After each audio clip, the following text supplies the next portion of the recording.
الحمد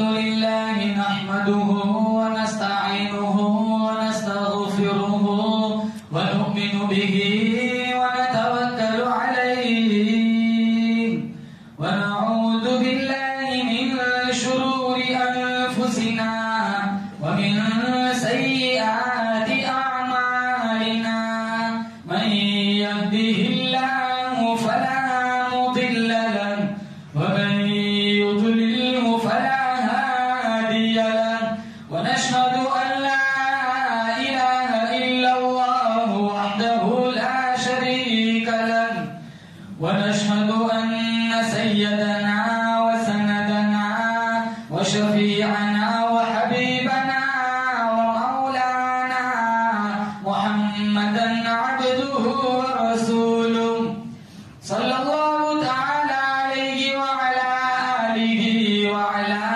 أصحابه وبارك وسلم تسليما كثيرا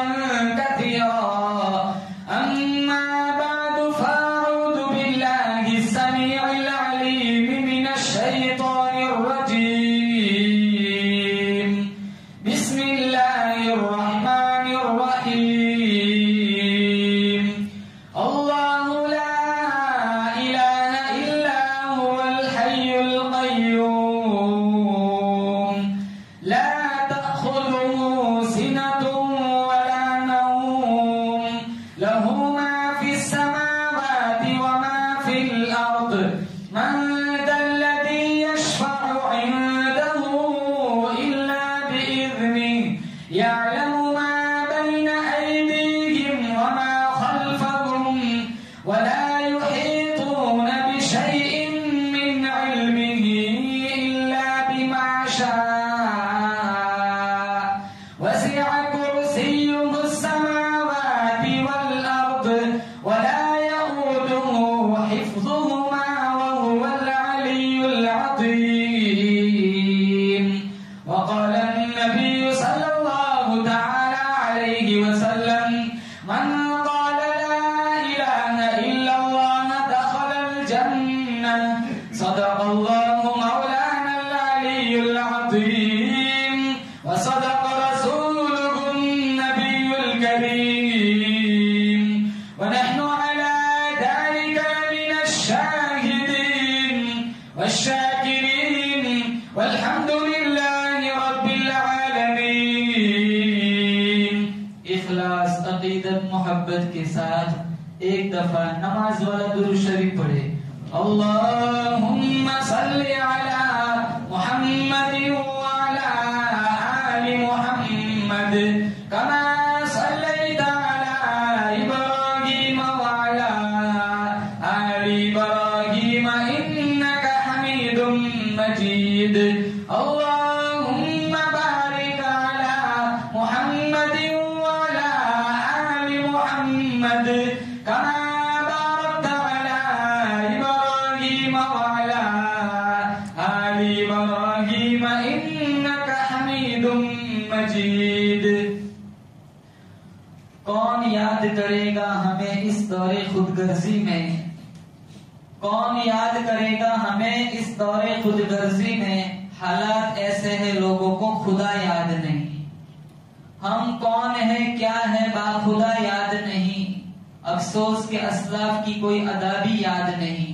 یاد ہے تو کافر کے ترانے ہی بس، یاد نہیں تو مسجد کی صدا یاد نہیں. بنت حوا کو نچاتے ہیں سرے عام محفل میں، اتنے سنگ دل ہو گئے رسم حیا یاد نہیں. شاید ہماری ذلت کا یہی سبب ہے، سب کچھ یاد ہے خدا کا راستہ یاد نہیں. معزز حاضرین، بزرگان دین، جماعت مسلمین، امت بہترین، اللہ تعالیٰ نے بڑی بندہ نوازی فرمائی جمعۃ المبارک کی ادائیگی کے لیے. اللہ نے مجھے اور آپ کو اپنی دہلیز پر بلایا.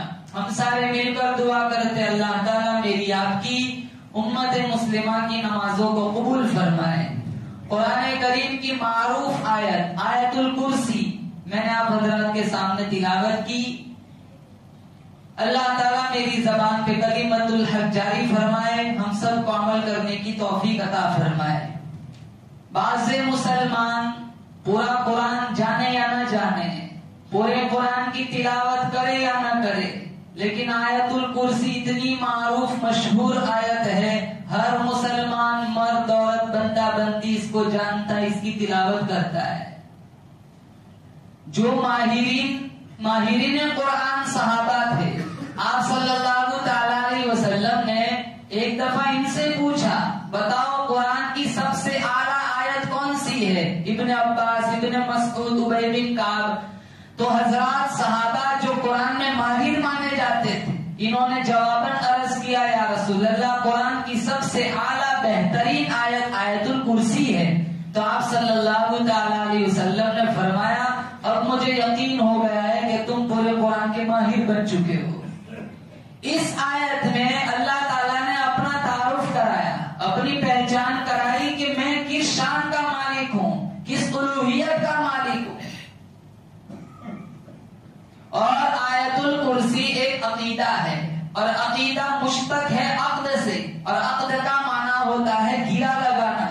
عقیدے کی ایسی مضبوط گرا لگائے کہ کوئی کھولنے نہ پائے، موت تک، زندگی کی آخری سانس تک میرا تمہارا یہ عقیدہ ہونا چاہیے۔ کائنات کا ذرہ ذرہ، پہاڑ کا ایک ایک سنگریزہ، درخت کا ایک ایک پتا پیدا کرنے والا صرف اور صرف بولو زور سے کون ہے؟ اللہ ہے۔ پوری کائنات کا نظام چلانے والا صرف اور صرف ایک اللہ ہے، جس کا کوئی شریک نہیں۔ میں پوچھتا ہوں حاجی صاحب آپ کی لڑکیاں کتنی ہیں؟ اللہ کا شکر 3 ہے۔ حاجی صاحب آپ کے لڑکے کتنے ہیں؟ اللہ کا شکر 5 ہے۔ حاجی صاحب آپ کے بیٹے کتنے ہیں؟ اللہ کا شکر 4 ہے۔ آپ کی بہنیں کتنی ہیں؟ اللہ کا شکر 5 ہے۔ میں پوچھوں حاجی صاحب آپ کے باپ کتنے ہیں؟ لڑائی ہوگی، جھگڑا ہوگا، فساد ہوگا، خون خرابہ ہوگا۔ میں قرآن سے پوچھتا ہوں قرآن بتا انبیاء کتنے؟ بہت زیادہ۔ اولیاء کتنے؟ بہت زیادہ۔ سب سے زندہ دار کتنے؟ بہت زیادہ۔ اگر میں قرآن سے پوچھوں قرآن بتا رب کتنے؟ قرآن کہتا ہے جس طرح دھرتی پر تیرا دوسرا کوئی ابا نہیں، کائنات کا دوسرا کوئی ربا نہیں۔ ایک ہے اندر اور ایک ہے باہر، ظاہری اعمال، نماز، روزہ، زکات، حج، تلاوت قرآن، ذکر رحمان، ہر کوئی بندہ جانتا ہے، کرتا ہے۔ ایک ہے اندر، یقین ہوتا ہے نا یہ میرا باپ ہے، جیسے یقین ہوتا ہے یہ میری اماں ہے، یقین ہوتا ہے یہ میری بہن ہے، یقین ہوتا ہے یہ میری بیوی ہے، یقین ہوتا ہے یہ میری اولاد ہے۔ بالکل ٹھیک اسی طرح اتنا باطن مضبوط ہو، عقیدہ اتنا مضبوط ہو، میرا تمہارا عقیدہ اتنا مضبوط ہو کہ کائنات کا پیدا کرنے والا صرف اور صرف ایک ہی ہے، وہ ہے اللہ۔ آیت الکرسی میں اللہ تعالیٰ نے اپنے کچھ خاص سے بیان فرمایا بسم اللہ الرحمن الرحیم، اللہ لا الہ الا ہو، اللہ لا الہ الا ہو۔ اللہ فرماتا ہے میں وہ رب ہوں، میں وہ پروردگار ہوں، میں وہ مالک کائنات ہوں، میں وہ بے نیاز شہنشاہ ہوں، الحی القیوم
ارے خود دفن کر کے آئے گو، اندھیری کوٹھڑی میں چھوڑ کے آئے گو، خود تختے پہ لٹایا، جب جی میں آیا تختے پہ سے اٹھایا، خود کاندھوں پہ اٹھایا، جب دل میں آیا نیچے رکھ دیا، جہاں مرضی آئی وہاں رکھ کر جنازہ پڑا، جہاں مرضی آئی جیسی مرضی آئی وہاں قبر بنائی، جو اپنی قبر بنانے پہ قادر نہیں، جو اپنے غسل کفن دفن پہ قادر نہیں، جو اپنے تختے پہ لیٹ کر اٹھنے پہ قادر نہیں، وہ تیرا مشکل کشا کیسے بن گیا؟ فرمایا اللہ لا الہ الا ہو الحی القیوم، میں زندہ ہوں، ہمیشہ سے ہوں، ہمیشہ رہوں گا۔ الہی اس وقت تو تو زندہ ہے، شاید تجھے موت آ جائے، شاید تو بوڑھا ہو جائے، شاید تیری قدرت کاملہ ختم ہو جائے۔ اللہ فرماتا ہے یہ ساری تیرے یقین کی کمزوری ہے، ساری کائنات کو میں نے بنایا، جب چاہوں ختم کر دوں، جس کو چاہوں تختے شہنشاہی پہ بٹھا دوں، جس کو چاہوں زکات کا مستحق بنا دوں، جس کو چاہوں عزت دے دوں، جس کو چاہوں ذلیل کر دوں، جس کو چاہوں 10 بچے عطا کر دوں، جس کو نہ چاہوں ساری دنیا کی خاک چھان پہ مر جائے، ایک بچہ بھی نہ دوں، میری مرضی۔ اللہ لا الہ الا ہو الحی القیوم، سب سے پہلے نشانی بولو زور سے، اللہ کیا فرماتا ہے؟ میں زندہ ہوں۔ پتا چلا جسے موت آ جائے، بولو زور سے، بے شک وہ کبھی رب کا شریک نہیں ہو سکتا۔ اور ایک عقیدہ دل کی تختی پہ لکھ کے جاؤ، جس کو موت آ چکی ہو یا جس کو موت آ سکتی ہو، وہ کبھی بھی رب کا شریک نہیں ہو سکتا۔ کیوں؟ ایک بابا ہے جو لوگوں کی حاجت روائی کا دعویٰ کرتا ہے، کل کو وہ مر گیا، یہ لوگ پکاریں گے جواب کون دے گا؟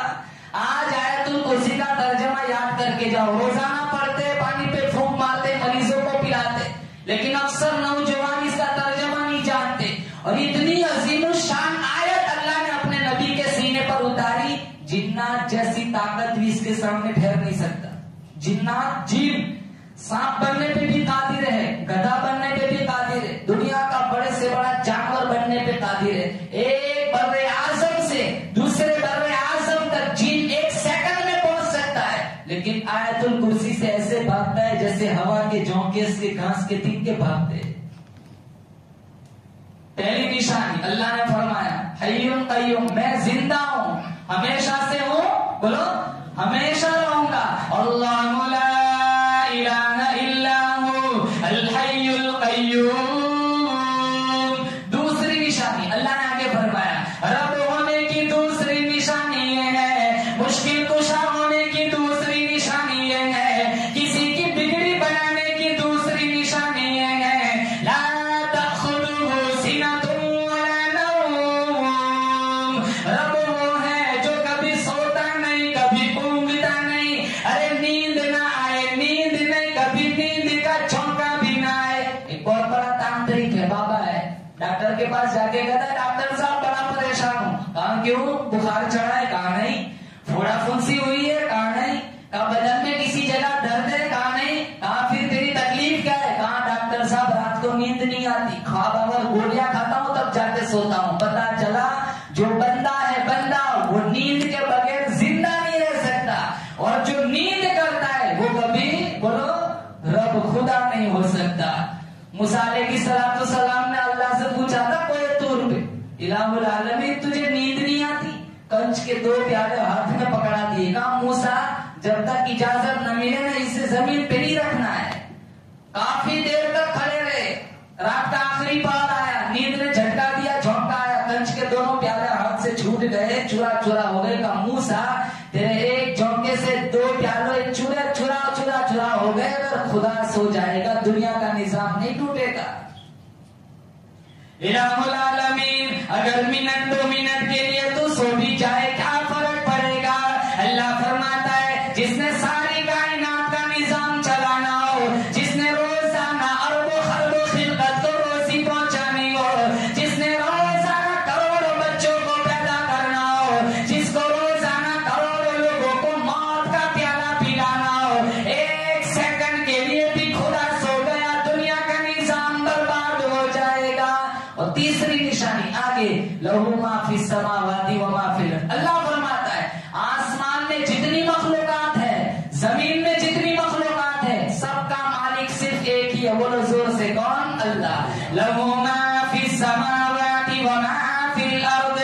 اللہ فرماتا ہے آسمان کی ساری مخلوقات کو میں نے بنایا، زمین کی ساری مخلوقات کو میں نے بنایا. آسمان میرا، زمین میری، چاند میرا، سورج میرا، ہوا میری، فضا میری، دریا میرے، سمندر میرے، درخت کا پتا پتا میں نے پیدا کیا، ریت کا ذرہ ذرہ میں نے پیدا کیا، پہاڑ کا ایک ایک سنگریزہ میں نے پیدا کیا، درخت کا ایک ایک پتا میں نے پیدا کیا. ارے او میرے بندے، تو بھی میری پیداوار ہے، تو بھی میرا. ارے صدر مملکت کیوں نہ ہو، وزیر اعظم بھی کیوں نہ ہو، دنیا کا بہت بڑا رئیس مالدار کیوں نہ ہو، دنیا کا بہت بڑا ڈاکٹر انجینئر کیوں نہ ہو، تو بھی میری پیداوار ہے. تبارک الذی بیدہ الملک وہو علی کل شیء قدیر. اللہ فرماتا ہے بادشاہت میری، حاکمیت میری، ربوبیت میری، الوہیت میری، روزی میری، کھانا پینا میرا. ارے او میرے بندے، ساری کائنات کو میں نے بنایا، میری مرضی کے بغیر درخت کا پتا بھی حرکت نہیں کر سکتا، میری مرضی کے بغیر پہاڑ کا ایک قطرہ، پہاڑ کا ایک سنگریزہ بھی حرکت نہیں کر سکتا. ارے او میرے بندے، میں تجھے اپنی خدائی کیسے سمجھاؤں؟ تیری ننھی سی آنکھ ہے، آنکھ میں ننھی سی کالی سی پتلی ہے، اسی پتلی کے ذریعے تو جہازوں کو ہوا میں اڑا لیتا ہے، اسی پتلی کے ذریعے تو اپنی اماں کو دیکھ کر حج کا ثواب کما لیتا ہے، اسی پتلی کے ذریعے تو اپنے ابا کو دیکھ کر عمرے کا ثواب کما لیتا ہے، اسی پتلی کے ذریعے تو ساری کائنات کے نظارے کرتا ہے، حسن و جمال کی خوبصورتی کو دیکھتا ہے. ارے او میرے بندے، آج تک تجھے سمجھ نہ آیا یہ پتلی بنائی کس نے؟ لہو ما فی السماوات و ما فی الارض. آسمان اور زمین کی ساری مخلوقات کو اللہ فرماتا ہے میں نے پیدا کیا. تیسری نشانی، سب سے پہلے حیٌ، زندہ ہے، قیوم ہمیشہ سے ہمیشہ رہے گا. لا تأخذہ سنۃ ولا نوم، جو کبھی سوتا نہیں، کبھی اونگتا نہیں. لہو ما فی السماوات و ما فی الارض. آسمان اور زمین کی ساری مخلوقات کو بولو زور سے بے شک کس نے پیدا کیا؟ اب ایک سوال ہے، جو ساری زندگی اللہ اللہ کرتا ہے، ذکر رحمان، تلاوت قرآن میں لگا رہتا ہے، وہ تو کچھ نہ کچھ زبردستی اللہ سے منوائے گا، اس کی تو رب کو سننی پڑے گی. جیسے مشرکین مکہ نے عقیدہ بنا کے رکھا تھا. پارہ نمبر 23، ما نعبدهم الا لیقربونا الی اللہ زلفی. مشرکین مکہ یہی کہا کرتے تھے یہ ہمارے لات، یہ عزا، یہ منات، یہ تو خود کچھ نہیں کرتے مگر زبردستی اللہ سے کروا لیتے، مجبور کر دیتے. اللہ کو کرنا ہی پڑتا ہے. جیسے ایک بیٹی باپ سے کہتی ہے ابا یہ کام آپ کو کرنا ہی پڑے گا، جیسے ایک بیٹا باپ سے کہتا ہے ابا یہ کام میرا کرنا ہی پڑے گا. جیسے باپ کبھی کبھی اپنی اولاد کے سامنے مجبور ہو جاتا ہے، اسی طرح اللہ نیک بندوں کے سامنے کبھی کبھی مجبور ہو جاتا ہے. یہ عقیدے بنا رکھے تھے مشرکین مکہ نے. اللہ نے آیت الکرسی میں اگلے حصے میں اس کی ترتیب فرمائی، فرمایا من ذا الذی یشفع عنده الا باذنہ. اللہ فرماتا ہے کون ہے جو زبردستی میرے سامنے دم مارے، کون ہے جو زبردستی میرے سامنے سفارش کرے، الا باذنہ. اللہ فرماتا ہے جب تک میں اجازت نہ دوں کوئی کسی کی سفارش نہیں کر سکتا. اور آگے یعلم ما بین ایدیہم وما خلفہم.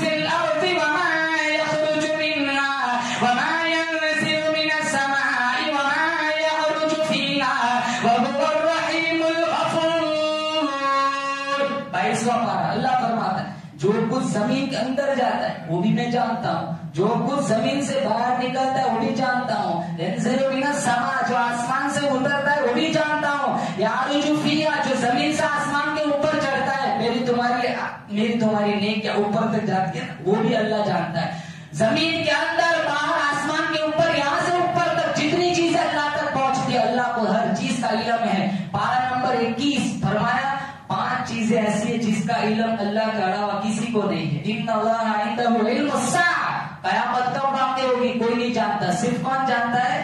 علامتیں بتائی ہے لیکن یقینی طور پر قیامت کب آئے گی وہ کوئی نہیں جانتا، صرف کون جانتا ہے؟ اللہ جانتا ہے۔ وَيُنَزِّلُ الْغَيْثَ بارش کب کہاں کتنی برسے گی اللہ جانتا ہے۔ وَيَعْلَمُ مَا فِي الْأَرْحَامِ ماؤں کے پیٹوں میں کیا ہے، بچہ ہے یا بچی ہے، ڈاکٹر تو بننے کے بعد بتاتا ہے، اس کو بننا کیا ہے وہ صرف کون جانتا ہے؟ اللہ۔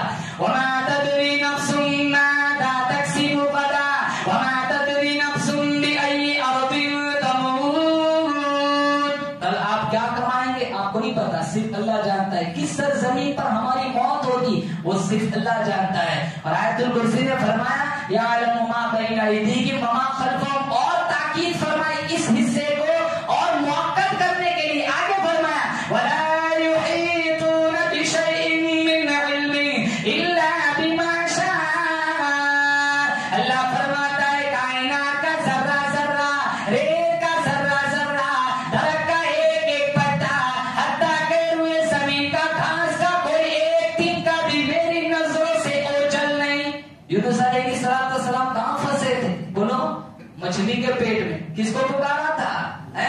فنادا فی الظلمات، اتنے سارے اندھیروں میں یونس علیہ السلام نے اللہ کو پکارا، سمندر کا اندھیرا، مچھلی کے پیٹ کا اندھیرا، پانی کا اندھیرا، تحت الثری کا اندھیرا، اتنے اندھیروں میں، اور اللہ نے قرآن میں فرمایا فلولا انہ کان من المسبحین للبث فی بطنہ الی یوم یبعثون، اللہ فرماتا ہے اگر میرا پیغمبر یونس مچھلی کے پیٹ میں مجھے نہ پکارتا قیامت تک مچھلی کے پیٹ میں رہنا پڑتا۔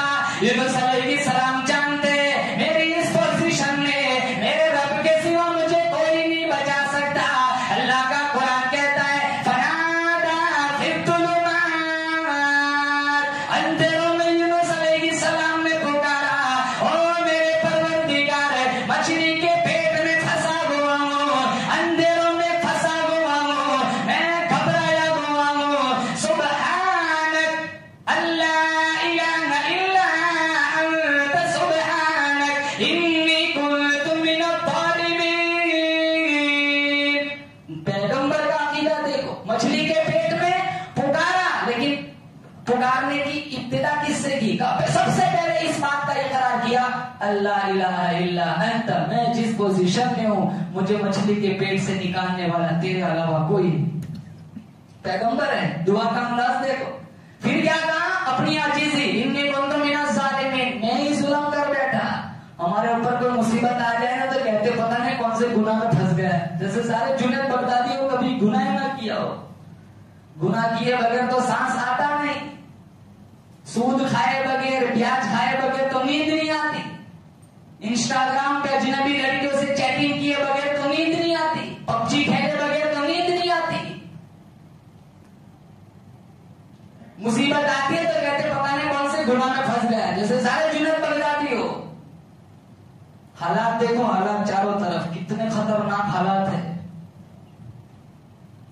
نماز پڑھنا مشکل بنا دیا ہے، گھر سے مسجد تک آنا مشکل بنا دیا۔ ہم تو خوبصورت علاقوں میں کہ ماحول سازگار ہے، یو پی کے علاقے دیکھو کتنے علاقے، گھر نماز پڑھتے کتنے لوگ مسجدوں میں نہیں جاتے۔